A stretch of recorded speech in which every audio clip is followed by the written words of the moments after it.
Richard Jewell adalah seorang office boy di sebuah kantor hukum Amerika Serikat. Di hari pertamanya bekerja, Richard tak sengaja menguping pembicaraan salah satu atasan bernama Brian. Dan dari situlah mereka berdua saling berkenalan. Brian lalu meminta Richard untuk mengisi ulang barang-barang di mejanya yang udah habis kayak tisu, kertas, stempel, dan lain-lain. Tapi sebelum disuruh, ternyata pagi-pagi Richard udah nyiapin duluan semua kebutuhan kerja yang diminta itu sebelum para karyawan datang ke kantor. Bahkan dia juga udah ngisi cemilan kesukaan Brian di laci yang hampir habis. Melihat ketekunan kerja si Richard, Brian pun terkesan. Esok hari waktu jam istirahat, Brian tak sengaja melihat Richard sedang bermain game tembak-tembakan di sebuah toko game. Dia lalu mendekat dan bertanya, mengapa orang dewasa seperti Richard masih mau mainin game kayak gitu. Richard kemudian menjawab bahwa dari dulu dia sangat ingin sekali menjadi seorang polisi atau bahkan bergabung ke dalam organisasi FBI. Richard juga mengatakan suatu saat nanti kalau dia terus mengasah kemampuannya, dia pasti akan bisa jadi seorang penegak hukum. Hari demi hari berlalu, keakraban mereka berdua pun terus berlanjut. Brian sangat nyaman dengan kinerja Richard yang jujur dan disiplin dalam bekerja. Namun suatu hari, malam sebelum pulang kerja, Richard pergi ke ruangan Brian. Di situ ia memberitahu kalau hari ini adalah hari terakhirnya bekerja, karena dia sudah mendapat pekerjaan baru sebagai satpam di salah satu universitas. Sebelum pergi, Richard memberi hadiah perpisahan pada Brian, yaitu cemilan favoritnya. Ia berterima kasih selama bekerja di sini, Brian sudah menjadi atasan yang baik dan sudah Richard anggap sebagai sahabatnya. Brian kemudian membalas dengan memberi selembar uang sambil mengatakan, bila sukses nanti, tetaplah jadi orang baik seperti yang selama ini Richard lakukan. Karena kebanyakan orang waktu sukses pasti akan berubah jadi sombong. Hari-hari Richard sebagai seorang satpam kampus selalu dia jalani seperti biasa, di mana Richard menjadi satpam yang jujur dan disiplin. Namun kedisiplinannya dalam menegakkan aturan kampus justru dinilai rektor terlalu kaku atau berlebihan sehingga membuat para siswa merasa tak nyaman. Rektor tersebut juga dapat banyak laporan kalau Richard sering masuk ke kamar siswa tanpa izin, walaupun tujuan Richard hanyalah untuk menyita minuman alkohol yang dilarang dikonsumsi di dalam asrama. Hingga pada akhirnya Richard dipecat. Sore hari Richard bertemu salah satu sahabatnya. Ia lalu disarankan untuk melamar pekerjaan sebagai petugas di acara Olimpiade Amerika. Di sisi lain, di sebuah kantor media berita, seorang jurnalis bernama Katie terlihat sedang kesal karena atasannya terus-menerus menekan dia agar bisa mencari berita baru. Dan beberapa hari kemudian, kini Richard telah mendapat pekerjaan baru sebagai staf pembantu di acara Olimpiade. Sebelum berangkat, ia berpamitan terlebih dahulu dengan sang ibu yang bernama Bobby. Richard juga mengajaknya untuk hadir di acara pembukaan Olimpiade nanti malam. 16, the games of war. Muhammad Ali, of course, an Olympian. Train bounced low out the window at dark, lit up with the gas. So we took turns of staring, and he began to speak. Need anything, give me a holler. No when to hold up, no when to run. I'm sitting at the table. It's in person, you see how he's right there. No when to fold up, and he began to speak. Di tengah konser berlangsung, terlihat seorang pria bernama Tom. Tom ini adalah salah satu anggota FBI yang dikirim langsung untuk mengawasi acara. Tak lama kemudian Katie si jurnalis datang mengajaknya ngobrol. Ternyata mereka berdua ini sudah saling mengenal satu sama lain. Tujuan Katie datang ke sana adalah untuk mencari berita baru, tapi dia kecewa karena tak menemukan kejadian heboh apapun di sana. Sementara itu, ketika Richard sedang bertugas, ia melihat ada seseorang yang membawa sebuah tas besar mencurigakan. Seperti biasa, di saat rekan kerjanya, bahkan para polisi di sana cuek dan malah asik ngobrol, Richard tetap disiplin dengan sigap langsung mengejar orang tersebut. Namun ketika Richard berhasil mengejar, isi tas itu ternyata hanyalah minuman-minuman biasa. Di hari kedua acara Olimpiade, Richard terlambat kerja karena sakit perut. Tapi dia tetap memaksa berangkat walaupun ibunya terus-menerus melarang. Setelah bekerja sepanjang siang, malam harinya Richard terlihat begitu kelelahan. Sampai-sampai salah satu rekan kerjanya menyuruh untuk bertukar shift, tapi lagi-lagi dia menolak dan ingin tetap menyelesaikan pekerjaannya. Di sisi lain, kantor customer service 911 tiba-tiba dapat telepon dari orang tak dikenal. Di telepon, orang itu mengatakan bahwa saat ini sudah terpasang bom di tengah-tengah acara Olimpiade. Dan dalam waktu 30 menit, bom tersebut akan segera meledak. Sementara Richard yang sedang mengawasi acara, dia lagi-lagi tak sengaja menemukan sebuah tas mencurigakan. Dengan sigap, ia lalu meminta para petugas untuk memeriksanya. Namun petugas keamanan itu justru meremehkan dan bilang kalau tas tersebut mungkin hanya tas biasa. Tapi apapun perkataan mereka, Richard tetap patuh pada protokol keamanan. Ia tetap memaksa menyuruh mereka untuk menghubungi petugas penanganan bom. Kemudian Richard pergi ke tempat penyiaran acara. Di sana, dia memerintahkan mereka semua untuk segera turun karena ada sebuah tas mencurigakan. Sayangnya, mereka tak percaya pada apa yang Richard katakan. Mereka hanya mau menuruti perintah dari polisi, bukan perintah dari petugas acara biasa seperti Richard. Ketika Richard kembali ke bawah, di sana sudah datang petugas penanganan bom. Dan akhirnya, tas itu pun dicek.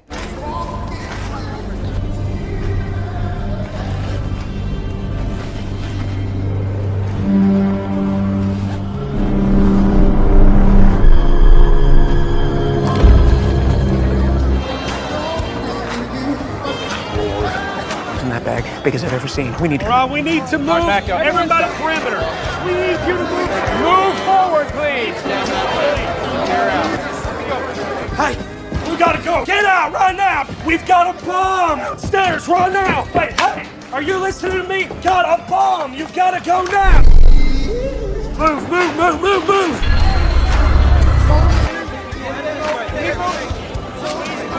Go back. Keep moving. Just move away from the tower. There's a bomb.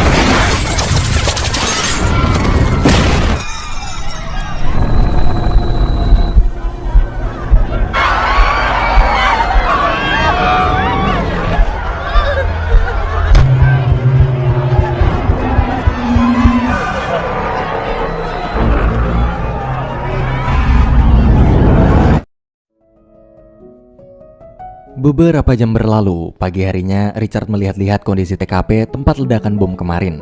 Tiba-tiba datang seorang wartawan dari salah satu stasiun televisi dan langsung mewawancarainya. Reporter itu mengatakan bahwa Richard saat ini telah dianggap sebagai seorang pahlawan karena dialah orang pertama yang berhasil menemukan dan memanggil petugas, serta membantu mengevakuasi para warga kemarin malam sehingga banyak nyawa terselamatkan. With us now is Richard Jewell. We're calling you a hero. Do you feel like one? The real heroes are the paramedics, Good for you, Radar. firemen, all agents. I was in the right place at the right time. I was the person that did the job. Thanks so much for coming in. Thank you for having me. My boy. Back with more from Atlanta right after this. Hari demi hari, nama Richard menjadi semakin terkenal. Banyak telepon masuk yang mengundangnya untuk interview di berbagai acara. Tawaran untuk membuat buku biografi, bahkan setiap dia berjalan, orang-orang selalu memuji dan mengucapkan terima kasih atas aksi heroiknya. Di sisi lain, di kantor FBI, Tom terlihat sedang sangat pusing. Ia dimarahi atasannya karena kecolongan. Bagaimana bisa seorang anggota sekelas FBI yang berada di acara itu sampai nggak tahu kalau ada bom? Hal memalukan tersebut pun sampai diliput di berbagai berita TV. Akhirnya sang atasan mau nggak mau harus sesegera mungkin menemukan siapa pelaku pengeboman kemarin, bagaimanapun caranya, agar nama baik FBI tetap terjaga. Bahkan mereka justru malah mencurigai Richard. Tom dan rekannya kemudian pergi ke kampus tempat dulu Richard bekerja. Di sana Tom mendapat informasi dari rektor bahwa dulu selama Richard bekerja sebagai satpam kampus, ia banyak melakukan kesalahan sampai akhirnya dipecat. Rekam jejak buruk kejelekan Richard di masa lalu itu pun Tom kumpulkan satu demi satu untuk memperkuat dugaannya dan untuk menjebak Richard. Sekali lagi, semua itu dilakukan hanya untuk mengembalikan nama baik FBI agar terkesan FBI bisa dengan cepat menemukan pelaku pengeboman. Di rumah sebelum berangkat kerja, Richard menelpon Brian, yaitu bos lamanya sewaktu bekerja sebagai office boy di kantor hukum. Di telepon tersebut, Richard meminta Brian untuk menjadi pengacaranya karena dia tak tahu apa-apa tentang perjanjian kerjasama pembuatan buku biografi dan berbagai persoalan tentang tawaran kerjasama lainnya. Mendengar itu, Brian pun dengan senang hati bersedia membantu. Namun, sebelum menutup telepon, Brian berpesan jangan pernah sekalipun menandatangani surat apapun sebelum dia datang. Malam hari, Tom yang sedang minum di bar mendadak Katie si jurnalis datang. Katie di situ tahu pasti saat ini pihak FBI sudah mengetahui dan mengincar seseorang pelaku pengeboman sebelumnya. Maka dari itu, dia meminta Tom agar mau memberitahu siapa orang yang sedang FBI incar tersebut. Tapi Tom menolak memberitahu karena FBI sendiri masih belum punya bukti kuat. Lama-kelamaan, Katie mulai memaksa sambil menggoda Tom. Hingga akhirnya Tom tergoda dan tanpa sadar ia pun membocorkan informasi kalau pihak FBI sekarang sedang mengincar Richard Jewell. Esok hari di kantor, Katie langsung menyuruh rekan kerjanya untuk segera menulis berita heboh besar tentang pengeboman kemarin. Berita bahwa pelaku pengeboman tersebut diduga adalah Richard Jewell yang saat ini sedang dianggap sebagai pahlawan. Tak lama kemudian setelah berita tulisan Katie itu tersebar ke publik dan menjadi headline, Katie lalu disambut meriah oleh para staf lain karena berhasil menaikkan rating saluran berita mereka. Sedangkan sebaliknya di kantor FBI, atasan Tom sangat marah ketika tahu tentang tersebarnya berita Richard Jewell itu. Atasannya yakin pasti ada salah satu di antara mereka yang telah membocorkan informasi. Karena takut bila dugaan FBI pada Richard Jewell salah dan malah tambah mencoreng nama baik FBI, maka ia pun langsung menugaskan Tom segera menginterogasi Richard lalu melakukan berbagai macam cara untuk menjebaknya agar dugaan FBI bisa terbukti serta terhindar dari malu. Mereka mengarang cerita kalau Richard lah yang membuat bom lalu bertingkah sebagai pahlawan agar bisa viral dan terkenal. Esok hari, Tom bersama rekannya datang menjemput Richard untuk diinterogasi. Di proses itu, Richard merasa aneh karena setahu dia, pihak FBI tak boleh menginterogasi seseorang bila belum menemukan bukti apapun tentang orang tersebut. Tom pun menjelaskan kalau ini semua hanyalah latihan aja. Setelah Richard pergi, sang ibu yang baru menyalakan TV tiba-tiba dikejutkan dengan sebuah berita kalau anaknya telah dituduh sebagai pelaku pengeboman. Melihat berita tersebut, perasaan ibu Richard hancur. Ia tak menyangka setelah anaknya berjuang keras menyelamatkan para warga dari bom dan dikenal sebagai pahlawan, kini dia justru malah dituduh sebagai teroris. Saat proses interogasi, Richard merasa aneh mengapa pihak FBI menyuruhnya untuk menceritakan semua kronologi kejadian pengeboman kemarin seakan-akan dia pelakunya. Bahkan pihak FBI sampai membuat sebuah surat pernyataan yang harus Richard tanda tangani. Beruntung Richard sadar bahwa surat tersebut adalah surat asli, bukan surat yang mereka bilang hanya latihan aja. Richard pun meminta izin menghubungi pengacaranya terlebih dahulu sebelum melanjutkan proses. Namun sayang, Brian tak mengangkat telepon Richard. Tak lama kemudian, berjam-jam setelah Brian tak mengangkat telepon Richard tadi, barulah Brian menelpon balik karena ternyata dia baru sampai kantor. Di telepon, Richard menceritakan kondisinya saat ini pada Brian. Dan mendengar semua cerita itu, Brian langsung marah lalu meminta Richard segera menghentikan semua proses interogasi palsu tersebut. Ia juga menyuruh Richard memberikan teleponnya pada Tom. Waktu Tom menjawab telepon Brian, Brian dengan tegas mengatakan bahwa investigasi palsu ini sudah berakhir. Tapi sayangnya, Richard telah terlanjur menandatangani surat dari Tom karena terdesak terus-menerus ditekan. Go. Right speed, I guess. What we clocking? 6 minutes. Could have ridden a bike, I guess. No. There and back, no. You really didn't do this. This kid's getting railroaded. We're gonna help this guy.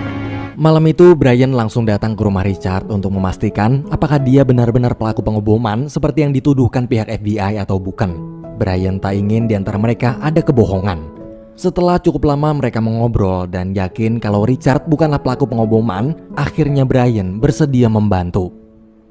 Esok hari ketika Brian berkunjung lagi ke rumah Richard, dia kaget waktu Richard menemukan ada banyak sekali koleksi senjata di rumahnya. Senjata-senjata itu Richard gunakan karena dia suka berburu di hutan. Melihat semua senjata tersebut, Brian panik. Ia berpikir kalau sampai pihak FBI tahu, maka pasti kecurigaan mereka akan semakin besar. Sayangnya, tak lama setelah itu, pihak FBI benar-benar datang dan langsung menggeledah seisi rumah Richard. You guys go ahead and take everything. You'll be counsel, Mr. Bryant? All right, well, if you're going to stay here, you're going to have to put these on.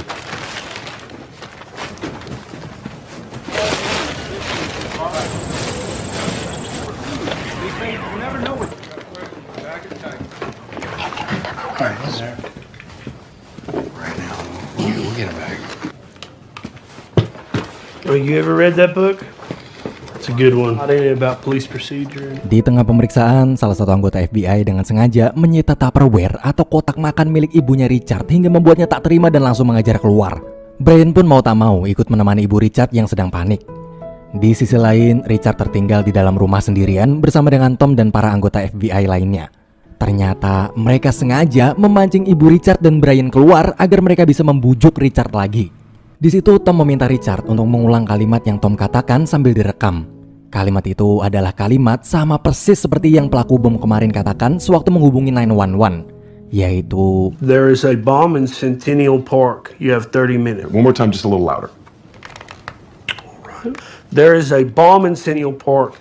You have 30 minutes. Pas Tom baru aja selesai dan berhasil mendapat rekaman bukti suara dari Richard, tiba-tiba Brian datang lalu langsung mengusir mereka dari sana.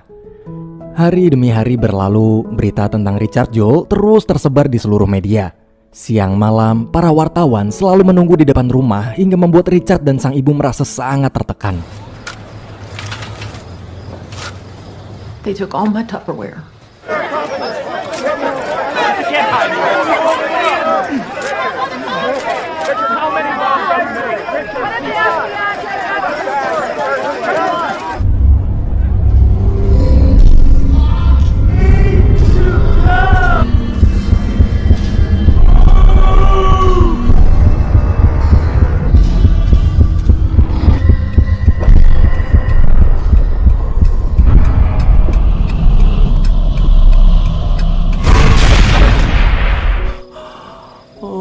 Beberapa waktu kemudian, Brian mengajak Richard datang menemui psikiater. Di sana, Richard menjalankan tes menggunakan mesin lie detector atau tes kebohongan. Setelah menjawab beberapa pertanyaan dari psikiater tersebut, mereka berdua lalu menunggu hasil tes keluar. Ketika hasil tes keluar, Richard lulus dan dinyatakan jujur bahwa dia bukanlah pelaku pengeboman. Kemudian Richard bersama Brian pergi ke kantor berita tempat di mana Katie bekerja. Mereka berdua datang ke situ untuk meminta semua berita hoax tentang Richard dicabut. Brian juga memaki-maki Katie sejadi-jadinya di hadapan seluruh orang di kantor itu sambil memaksa Katie untuk segera meminta maaf karena telah menghancurkan hidup Richard dan ibunya yang tak bersalah dengan berita pencemaran nama baik tanpa bukti. Esok hari, Katie jadi kepikiran. Ia lalu mencoba mencari tahu fakta dengan mencocokkan apa yang Tom beritahu dengan kondisi di TKP sebenarnya. Katie kemudian mengukur seberapa jauh jarak lokasi dari tas berisi bom dengan telepon umum yang digunakan pelaku untuk menelpon 911. Setelah menyusuri 2 titik lokasi tersebut, Katie kaget ketika menyadari bahwa jarak dari 2 titik itu terlalu jauh. Dan walaupun dengan berlari, waktu yang dibutuhkan masih tetap terlalu lama. Sedangkan jarak waktu dari keterangan saksi terakhir kali melihat Richard dengan waktu meledaknya bom sangatlah dekat. Yang artinya, penelpon 911 itu bukanlah Richard. Dan itu juga berarti Richard bukanlah pelakunya. Mengetahui semua itu, Katie benar-benar merasa bersalah. Ternyata berita yang selama ini ia tulis adalah kesalahan. Ia tak menyangka kalau selama ini dia telah menghancurkan hidup keluarga Richard. Waktu Katie menjelaskan semua fakta tersebut pada Tom, lagi-lagi Katie terkejut karena Tom mengatakan bahwa dia sebenarnya sudah tahu kalau Richard memang bukanlah pelakunya. Tapi Tom tetap akan memproses Richard sampai ke ranah hukum agar nama baik FBI tetap terjaga. Beberapa hari kemudian, Brian dan ibu Richard mengadakan konferensi pers di hadapan para media. Brian menjelaskan bahwa tuduhan yang selama ini dituduhkan FBI pada Richard tak berdasar. Ia membawa bukti sertifikat kelulusan tes Richard dari mesin lie detector dan dinyatakan jujur berdasarkan penilaian ketat psikiater. Kemudian ketika giliran ibu Richard bicara, ia pun mengungkapkan seluruh isi hatinya. Ia menceritakan bahwa FBI dan seluruh media di hadapan mereka berdua sekarang telah mencemarkan nama baik keluarganya. Bahkan selama 4 minggu terakhir, kehidupan mereka diliputi ketakutan akibat selalu diawasi puluhan wartawan serta FBI. Sampai saat ini pun, mereka semua masih belum juga berhenti menghancurkan hidup keluarganya. Ibu Richard tak henti-hentinya menangis sambil memohon pada presiden agar mau turun tangan langsung untuk membantu menyelesaikan kasus fitnah kejam ini. Sedangkan di ujung ruangan, dari kejauhan, Katie terlihat begitu menyesal atas perbuatannya selama ini yang telah menjadi penyebab hancurnya hidup keluarga Richard. Please clear my son.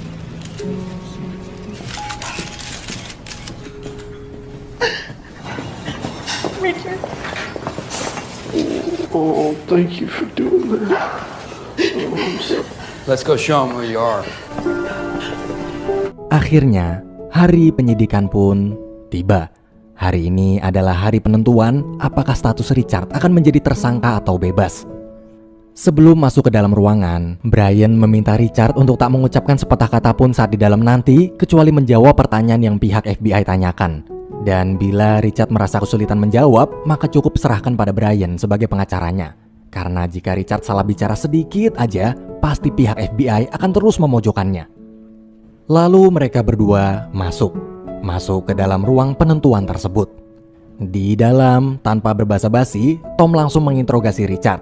Ia menanyakan beberapa pertanyaan, dan semua pertanyaan yang ditanyakan itu Richard hanya menjawab dengan jawaban tidak.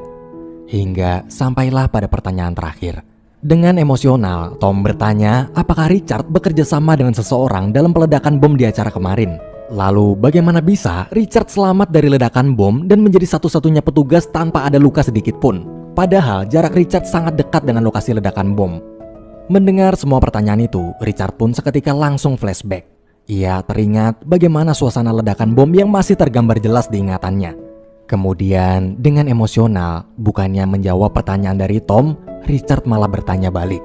Ia bertanya apakah selama ini Tom dan para anggota FBI lain menemukan satu bukti pun yang bisa membuktikan bahwa Richard adalah pelakunya. Apakah Tom menemukan sidik jari dan jejak kaki Richard di telepon umum? Apakah Tom menemukan bahan peledak di apartemennya? Hingga apakah Tom berhasil menemukan bom di Tupperware atau kotak makan ibunya? Mendengar itu, Tom hanya bisa terdiam. Richard lalu mengatakan bahwa selama ini ia berpikir kalau FBI adalah puncak karir seorang penegak hukum. Tapi ternyata ia salah. Bila seorang Richard yang berhasil menemukan bom dan menyelamatkan banyak orang justru malah dituduh sebagai teroris, maka nanti di masa depan ketika ada seseorang yang menemukan bom juga, orang itu pasti tak akan berani melaporkan pada polisi karena tak mau menjadi Richard kedua. Dan bila seluruh waktu serta tenaga yang FBI miliki justru digunakan untuk menjebak Richard padahal dia bukan pelakunya, seharusnya semua waktu dan tenaga itu FBI gunakan untuk mencari tahu pelaku sesungguhnya. Karena mungkin saat ini pelaku sebenarnya sedang merencanakan pengoboman di tempat lain. Seluruh ucapan Richard tersebut seakan menampar mereka semua. Setelah itu, Richard dan Brian pun pergi meninggalkan kantor FBI yang selama ini dianggap sebagai penegak keadilan tertinggi. 3 bulan kemudian, ketika sedang makan di restoran, Richard dan Brian didatangi Tom bersama rekannya. Di situ, Tom memberikan sebuah surat lalu langsung pergi dari sana. Brian kemudian membuka serta membacakan isi surat tersebut di hadapan Richard. Ternyata surat itu bertuliskan bahwa semua tuduhan terhadap Richard tak terbukti. Mulai sekarang Richard dinyatakan bersih dan bebas. Mendengar itu, Richard hanya bisa menangis dan mengucapkan terima kasih pada Brian karena selama ini selalu membantunya. It's over. You want it's over.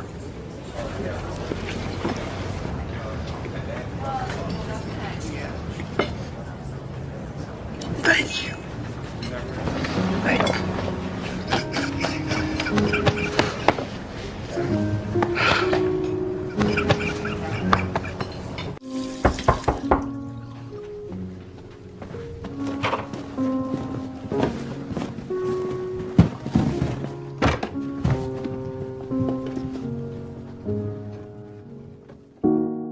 Beberapa tahun berlalu, kini Richard terlihat telah bekerja sebagai seorang penegak hukum.